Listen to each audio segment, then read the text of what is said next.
muy buenos días. Bienvenidos a este espacio. Gracias por acompañarme, gracias por estar con nosotros. Creo que a veces las cosas no salen como queremos, pero nosotros no vamos a dejar de poner nuestro dedo en ese renglón, porque la palabra de Dios tenemos que seguirla leyendo, tenemos que seguirla predicando y se tiene que seguir escuchando. Amén. Y nuestra labor es leer la Biblia en un año. Es una tarea difícil, es una tarea complicada. Puede ser, depende del ángulo que lo queramos ver. Pero la verdad es que es un gran reto, es un gran desafío que tenemos cada mañana y aquí estamos para hacerlo. Lo hacemos con mucho gusto. Te recordamos que estamos leyendo la nueva traducción actual o la traducción actual ¿cómo se le llama? La traducción en lenguaje actual. Esa es la definición correcta. La traducción en lenguaje actual. Es una traducción que nos permite entender, ¿verdad?, el verdadero propósito, nos permite entender la forma en la que se escribió con una interpretación mucho más clara. Si tú tienes esta versión, te la recomiendo. Si no, pues bueno, también la puedes conseguir en alguna librería cristiana, donde venden Biblias. Esa es muy buena esa traducción. Amén. Estábamos leyendo acerca del libro de Romanos, cómo se va desarrollando todo este tema, y Dios ha sido bueno. Ayer cometí un error al momento de mencionarles que el apóstol Juan escribió. Quiero decirles que fue un error verbal, porque la verdad de las cosas es que el apóstol Pablo es quien escribe esto. Recordemos que estamos hablando acerca de sus viajes, estamos hablando, ¿verdad?, acerca de la iglesia de Roma y cómo estaba comportando, ¿verdad? Pero en realidad quien escribe esta carta o esta epístola es el apóstol Pablo. Ofrezco una disculpa, en el video de ayer mencioné apóstol Juan, no es el apóstol Juan. Fue un error verbal al momento de yo redactar, pues bueno, los acontecimientos. Amén. Y vamos a continuar con la lectura, pero vamos a hacer una oración. Señor, te damos gracias porque tú eres fiel, porque tú eres verdadero, Señor, porque tu amor, tu compañía está con nosotros. Gracias por permanecer, Señor, y cobijarnos, respaldarnos, Señor, con tu amor eterno, con tu amor profundo. En el nombre de Jesucristo anhelamos, Señor, que tú estés en este lugar. En el nombre de Jesús. Amén. Amén y amén.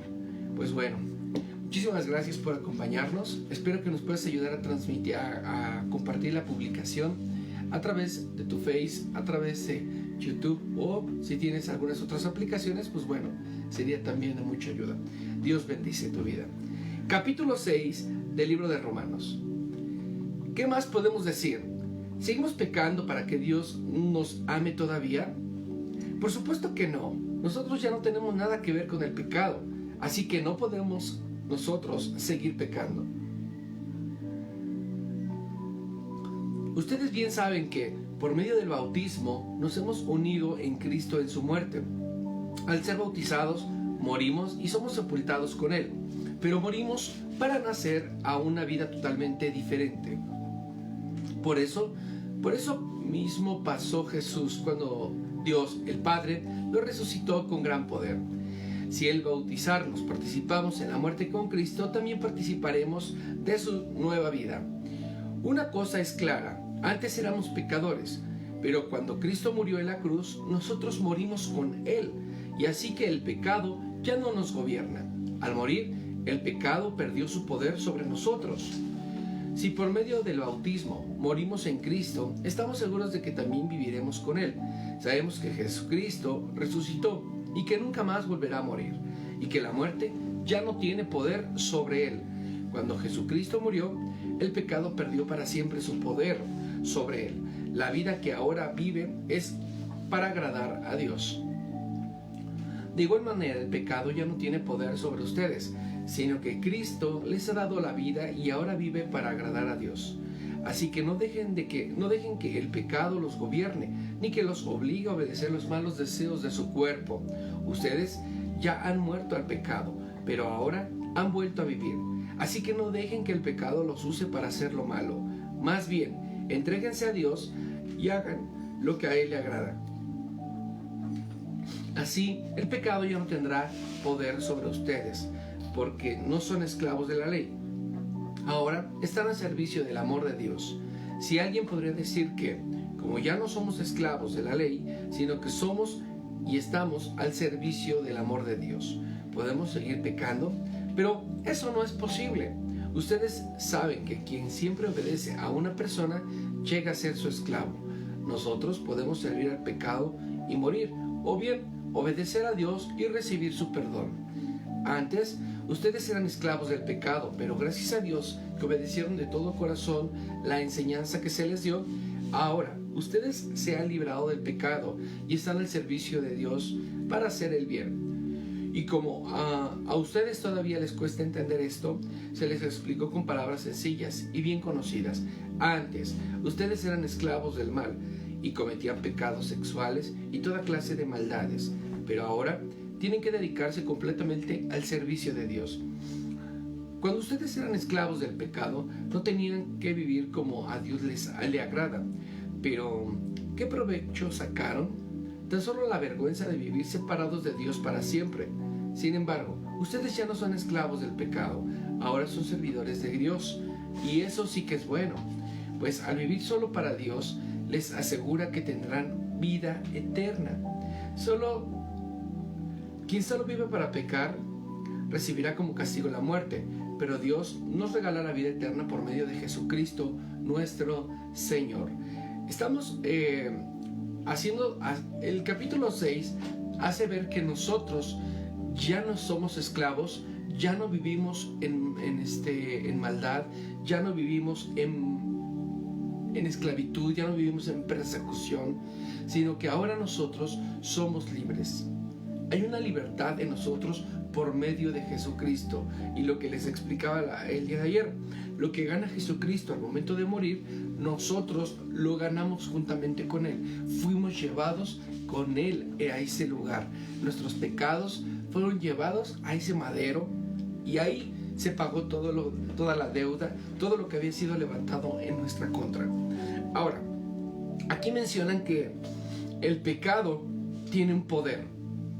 Claro, el pecado tiene el poder de condenar, tiene el pecado de esclavizar, tiene el poder, de esclavizar. El pecado tiene el poder de poner a una persona en una situación de desánimo. Claro, pero dice la palabra que cuando Jesús venció a la muerte, ¿verdad? Y que resucitó para nunca más volver, dice que de esa manera nosotros fuimos resucitados juntamente con Él. Aleluya. El capítulo 6 es un capítulo que habla acerca del servicio. Y cuando nosotros nos enfocamos al Señor, cuando nosotros decidimos seguir al Señor, ahora nosotros también podemos estar a su servicio. Podemos estar a su servicio significa compartir el mensaje de salvación con aquellos que no le conocen. Nosotros somos ahora enviados suyos, somos mensajeros del Señor. Somos nosotros copartícipes en Cristo Jesús. Y las obras que hizo Jesús, nosotros las anunciaremos, así como lo hizo el apóstol Pablo, como lo hizo el apóstol Pedro en el libro de los Hechos. Es una bendición poder nosotros ser copartícipes de lo que significa ser mensajero. Ahora nosotros vivimos para Cristo. Vivimos para Cristo. Y eso es lo que nos explica el capítulo 6 del libro de Romanos. Nosotros vivimos para Cristo. Antes nos gobernaba el pecado. Antes nos gobernaba las malas acciones, las malas palabras, las malas cosas. Y no nos dábamos cuenta. Y estábamos en pecado, estábamos en maldad. Y esto gobernaba nuestra vida y nos movíamos en un ambiente de maldad. Pero cuando recibimos a Jesucristo como nuestro Señor, entonces empezamos a vivir gracias a su nombre, a vivir en libertad, lejos de toda opresión. Amén. Vamos a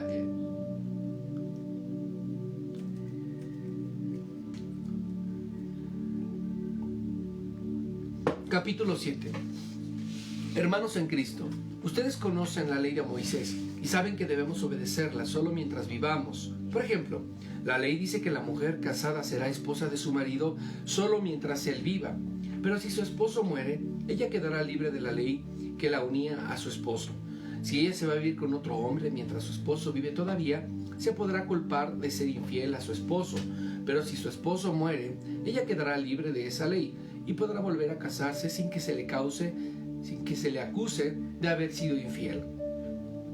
Algo parecido sucede con ustedes, mis hermanos. Por medio de la muerte de Cristo, ustedes ya no están bajo el control de la ley. Ahora, ustedes son de Cristo, a quien los resucitó, de modo que podemos servir a Dios haciendo el bien. Cuando vivamos sin poder dominar nuestros malos deseos, la ley solo servía para que deseáramos hacer lo malo. Y así, todo lo que hacíamos nos separaba más de Dios. Pero ahora, la ley ya no puede controlarnos. Es como si estuviéramos muertos. Somos libres y podemos servir a Dios de manera distinta. Ya no lo hacemos como antes, como cuando obedecíamos la antigua ley, sino que ahora obedecemos a su Santo Espíritu. ¿Quién quiere decir que la ley es pecado? Claro que no. Pero si no hubiera sido por la ley, yo habría entendido lo que es el pecado. Por ejemplo, si la ley no dijera, no se dejen dominar por ese deseo de tener lo que otros tienen, yo no sabría que eso es malo.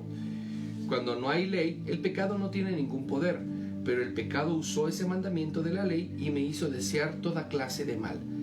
Cuando yo todavía no conocía la ley, vivía tranquilo, pero cuando conocí la ley, me di cuenta de que era un gran pecador y de que vivía alejado de Dios, como si fuera como la ley, y que debió haberme dado la vida eterna.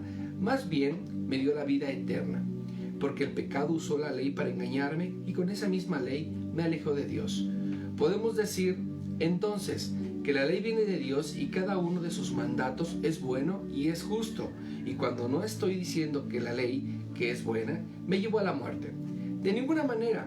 El que hizo esto fue el pecado, que usó un mandato bueno. Así, por medio de ese mandato bueno, todos podemos saber realmente lo malo y terrible que es el pecado. Nosotros sabemos que la ley viene de Dios, pero yo no soy más que un simple hombre y no puedo controlar mis malos deseos. Soy un esclavo del pecado. La verdad es que no entiendo nada de lo que hago, pues en vez de hacer lo bueno, quiero hacerlo. Hago lo malo y no quiero hacerlo. Pero aunque hago lo que no quiero hacer, reconozco que esa ley es buena. Así que no soy quien hace lo malo, sino el pecado que está dentro de mí. Yo sé que mis deseos egoístas no me permiten hacer lo bueno, aunque quiero hacerlo.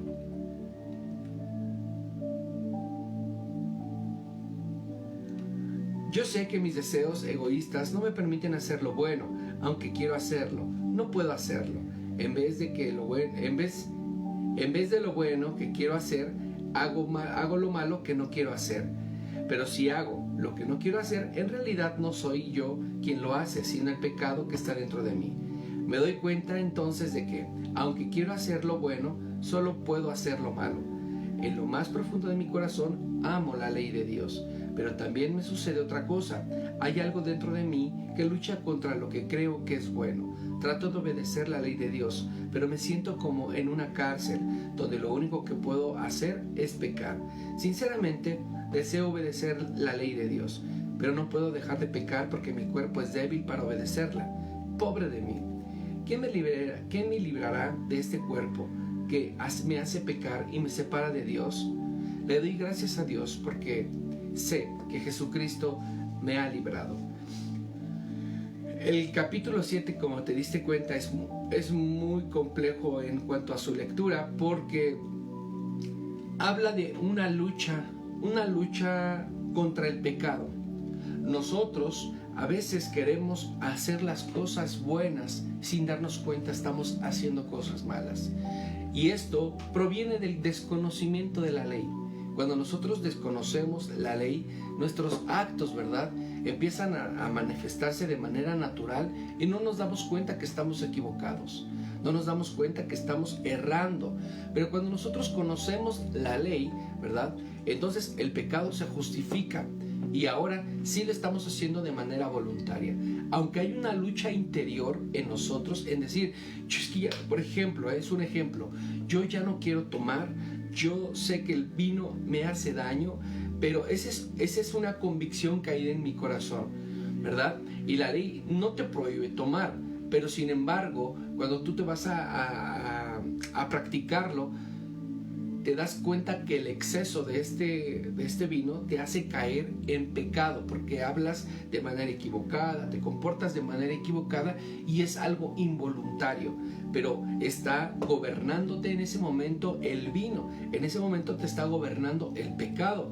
Y aunque tú no querías que fuera así, el hecho de practicarlo y de hacerlo te está permitiendo que este vicio, ¿verdad?, te gobierne y el pecado gobierne sobre tu vida. De esta manera funciona la ley, funciona de esta misma forma. Cuando nosotros queremos hacer lo bueno, ¿verdad?, y la ley nos está diciendo que no hagamos algo aunque parezca bueno, por así llamarlo, entonces nos estamos metiendo nosotros en una lucha personal contra el pecado. Nosotros tenemos que entender que Dios está con nosotros y lo que hizo por nosotros nos pone en un estado de libertad, nos pone en un estado de tranquilidad, de paz.